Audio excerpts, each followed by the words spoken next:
Assalamualaikum warahmatullahi wabarakatuh. Jadi, setelah kemarin kita membahas tentang keanekaragaman hayati, pembahasan selanjutnya yaitu tentang klasifikasi makhluk hidup.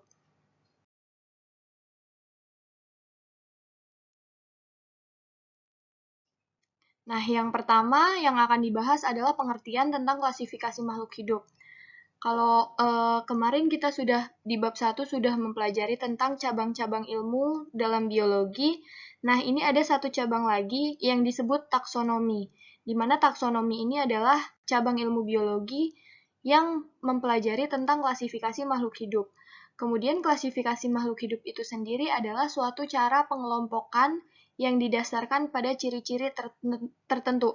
Jadi misalnya dalam satu kelas itu kita bisa mengklasifikasikan anggota dalam kelas kita, misalnya berdasarkan jenis kelamin, jadi cowok sama cewek gitu. Terus berdasarkan pakai atau tidaknya kerudung, jadi ada siswa yang pakai kerudung, ada siswa yang tidak pakai kerudung.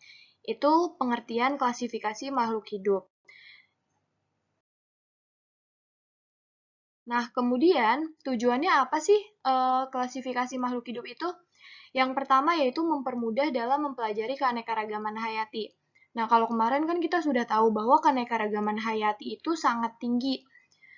Yang namanya keanekaragaman berarti beraneka ragam dong, nggak cuma satu. Nah, disinilah fungsi klasifikasi makhluk hidup untuk mempermudah dalam mempelajari keanekaragaman hayati. Kenapa bisa mempermudah? Karena di klasifikasi makhluk hidup itu nanti akan mengelompokkan makhluk hidup berdasarkan persamaan ciri yang dimiliki gitu. Jadi nanti ada kelompok-kelompok makhluk hidup biar kita gampang mempelajarinya. Kemudian selain itu tujuannya untuk mendeskripsikan ciri-ciri makhluk hidup, mengetahui hubungan kekerabatan antara makhluk hidup, dan memberi nama makhluk hidup yang belum diketahui namanya.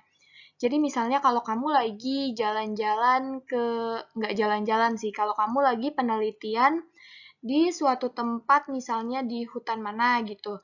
Nah, kemudian kalian menemukan suatu makhluk hidup yang belum kalian ketahui namanya. Nah, itu pentingnya ilmu klasifikasi adalah untuk itu, untuk mengetahui nama makhluk hidup atau bahkan kalaupun makhluk hidup itu belum ada yang ngasih nama nih, itu makhluk baru banget gitu. Kalian yang baru pertama kali menemukan, kalian bisa memberi nama makhluk hidup itu dengan cara klasifikasi dulu gitu.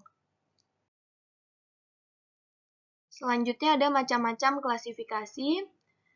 Ada sistem buatan atau artifisial, sistem alami, dan sistem filogenetik. Yang pertama, sistem buatan atau artifisial, di mana klasifikasi ini adalah berdasarkan ciri atau sifat sesuai dengan kehendak manusia. Jadi, klasifikasi ini adalah klasifikasi yang terserah kita mau membedakannya berdasarkan apa gitu. Contohnya klasifikasi tumbuhan berdasarkan habitatnya, ada tumbuhan air, ada tumbuhan darat gitu. Yang kedua ada sistem alami. Sistem ini adalah sistem klasifikasi berdasarkan persamaan dan perbedaan morfologi secara alami. Ingat, morfologi itu cabang ilmu biologi tentang struktur luar makhluk hidup atau ciri-ciri makhluk hidup yang nampak gitu ya. Contohnya klasifikasi hewan berdasarkan jumlah kaki. Berarti ada yang hewan kaki 2, hewan kaki 4 gitu. Contoh lainnya adalah klasifikasi hewan berdasarkan alat gerak, ada hewan bersayap, ada hewan bersirip gitu. Yang terakhir ada sistem filogenetik, yaitu klasifikasi berdasarkan jauh dekatnya kekerabatan antara satu takson dengan yang lainnya. Intinya, klasifikasi sistem filogenetik ini adalah sistem klasifikasi yang membedakan makhluk hidup itu berdasarkan nanti nenek moyangnya gitu. Dilihat dari mananya? Dilihat dari morfologi, fisiologi, kemudian nanti DNA-nya gitu. Nah, sistem filogenetik ini punya banyak klasifikasi. Ada 2 kingdom, 3 kingdom, 4 kingdom, bahkan 5 kingdom, dan sebenarnya sudah ada yang membahas 6 kingdom gitu. Tapi yang saya bahas di sini hanya sampai 5 kingdom, di mana sistem 2 kingdom ini tokohnya ada Aristoteles, klasifikasinya ada kingdom Animalia dan kingdom Plantae. Ada ada makhluk hidup itu jadi dibedakan menjadi dua, menjadi hewan dan tumbuhan gitu. Kalau sistem klasifikasi 3 kingdom, itu tokohnya Ernest Haeckel. Kemudian klasifikasinya ada Protista, Animalia, dan Plantae. Jadi si 3 kingdom ini sudah ternyata ada makhluk hidup yang di luar dari hewan dan tumbuhan, yaitu Protista. Protista itu apa sih? Protista itu makhluk yang menyerupai hewan dan menyerupai tumbuhan gitu. Terus habis itu 4 kingdom. Tokohnya Whittaker, ada Kingdom Protista, Monera, Kingdom Animalia, dan Kingdom Plantae. Yang baru apa? Yang baru Monera. Monera itu apa sih? Monera itu bakteri. Ternyata bakteri itu tidak termasuk Animalia, tidak masuk Plantae, dan tidak masuk Protista. Maka Monera diklasifikasikan menjadi satu kingdom sendiri gitu. Nah, yang terakhir ada klasifikasi 5 kingdom, di mana ada penambahan yaitu kingdom fungi. Ternyata ada makhluk yang namanya jamur. Jamur ini nggak bisa dimasukin ke tumbuhan, nggak bisa dimasukin ke hewan, atau monera, atau protista. Makanya Whittaker ini membuat klasifikasi satu kingdom sendiri untuk fungi ini atau jamur gitu. Itu sistem macam-macam sistem klasifikasi filogenetik. Selanjutnya, proses klasifikasi makhluk hidup. Caranya ada 3 prosesnya itu. Ada pencanderaan atau identifikasi, pengelompokan, dan pemberian nama. Yang pertama ada pencanderaan atau identifikasi. Gimana sih caranya identifikasi makhluk hidup gitu kan? Nah, ini ada yang namanya kunci determinasi atau kunci dikotom. Fungsinya untuk apa? Fungsinya adalah untuk untuk klasifikasi makhluk hidup nanti gitu. Jadi kita lihat di sini ada nomor-nomor, ada gambar ya. Misalnya kamu lagi jalan-jalan, kemudian nemu makhluk yang paling kiri nih, nemu makhluk yang ini. Ini ceritanya kamu belum tahu nama makhluknya apa. Maka yang harus kamu lakukan adalah mengidentifikasi ciri-cirinya seperti apa sih gitu kan. Nah, kita lihat dari yang 1A. 1A itu tidak bertulang belakang atau mempunyai ruas-ruas tulang belakang. Kita lihat makhluk ini tidak memiliki tulang belakang kan? Artinya kita ambil yang 1A. Kemudian kita lihat di sebelah kanannya nih. 1A, kalau 1A iya, maka lanjut ke yang nomor 2. Nomor 2, kita lihat nomor 2A. Tubuh lunak, kaki tidak berbuku-buku. Oke, kita lihat di sini, dia ini tubuhnya tidak lunak. Kemudian kakinya berbuku-buku. Nih, ada ruas-ruasnya, itu namanya buku-buku. Nah, maka berarti yang 2A lewat, lanjut ke 2B. Tubuh tidak lunak, kaki berbuku-buku. Iya kan? Iya. Maka 2B, kemudian 2B kita lihat sisi kanannya. Lanjut ke nomor 4. Oke, nomor 4. Bersayap. Bersayap enggak? Enggak. Oke, berarti lanjut nomor 4B. Oke, 4B itu tidak bersayap. Iya, 4B. Kita lihat sisi kanannya. Sisi kanannya ternyata tidak lanjut ke nomor selanjutnya.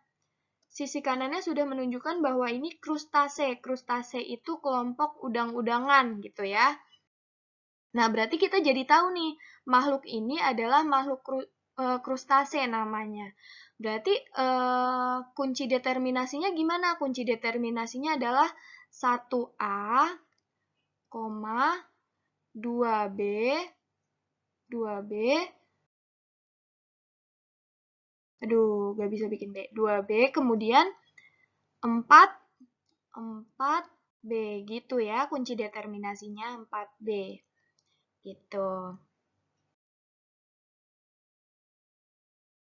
Selanjutnya, tahapan yang kedua yaitu pengelompokan.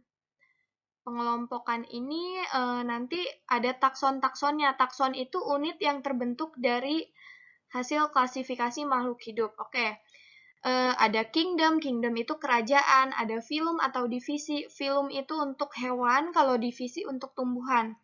Ada kelas, kelas itu kelas. Terus ada ordo, ordo ini adalah bangsa, kemudian family, family itu suku, genus, genus itu marga, dan spesies gitu. Selanjutnya, pemberian nama yang terakhir. Pemberian nama ini dengan cara binomial nomenklatur atau tata nama ganda. Ini dibuat oleh Carolus Linnaeus. Linnaeus ini yang mencetuskan sistem penamaan binomial nomenklatur tahun 58, maaf. Yang pertama caranya adalah nama satu spesies terdiri dari dua kata. Kata pertama menunjukkan genus, kata kedua adalah petunjuk spesies. Berarti kalau di sini ada contohnya zeamais. Zeamais berarti tadi kata pertama menunjukkan genus, kata kedua menunjukkan spesies, petunjuk spesies. Zea ini adalah nama genusnya. Nah, terus mais ini petunjuk spesies. Nah, zeamais itu nama spesiesnya. Apa ini? Jagung gitu ya. Jadi selalu dua kata gitu. Biasanya dua kata. Ada sih yang 3 kata, tapi kalau ada 2 kata ini isinya tuh ini. Gitu. Kemudian yang B, huruf kata pertama ditulis dengan huruf kapital. Huruf pertama kata pertama itu ditulis dengan huruf kapital. Huruf pertama dari kata kedua itu huruf kecil. Kayak di sini nih, kita lihat. Di sini zeamais, Z-nya gede, huruf pertama kata pertama, kemudian M-nya huruf kecil, huruf pertama dari kata kedua gitu. Itu harus selalu, nggak boleh M-nya gede, nggak boleh kapital semua, nggak boleh ya, nggak boleh ini nggak boleh nih, jelas salah. Jadi yang kapital itu hanya huruf pertama dari kata pertama gitu. Kemudian yang C, nama ditulis dengan menggunakan cetak miring atau garis bawah pada setiap kata. Ini ya, ini cetak miring nih, zeamais. Atau digaris bawahi, kayak gini, zeamais. Oh, ini salah nih, ingat. Ini M-nya harusnya kecil ya. Ya, zeamais. Nah, garis bawahnya itu per kata, nggak boleh nyambung. Ini kita lihat, ini garis bawahnya zea, kemudian putus, baru mais nyambung lagi gitu. Terus kalau ditulis tangan pakai yang cetak miring atau yang garis bawah, Bu? Kalau yang tulis tangan itu dianjurkan untuk menggunakan garis bawah karena kalau dicetak miring kadang memang sudah ada anak yang tulisannya miring gitu kan. Jadi kita nggak tahu tuh itu miring apa enggak sih. Jadi kalau ditulis tangan lebih baik di garis bawahi gitu. Kemudian tahapan selanjutnya yang D. Jika terdapat 3 kata, maka kata terakhir menunjukkan subspesies atau anak spesies. Kalau tadi kan 2 kata doang, zeamais. Kalau ini ada 3 kata, Felis maniculata domestica. Artinya, yang domestika ini adalah menunjukkan nama anak spesies gitu. Ini nama spesiesnya kucing. Kemudian yang terakhir ada jika nama spesies di akhir dengan huruf singkatan, maka huruf tersebut adalah inisial pemberi nama. Kayak gini nih. Ini ada zeamais L titik. Nah, ini udah benar ya. Ini cetak miring. Kemudian ini ada singkatan huruf kapital titik. L-nya ini menunjukkan nama pemberi namanya, si Linnaeus ini. Jadi zeamais ini diberi nama oleh Linnaeus. Tapi kalau kita mau menuliskan zeamais aja, itu cukup gitu. Jadi nggak apa-apa. Oke.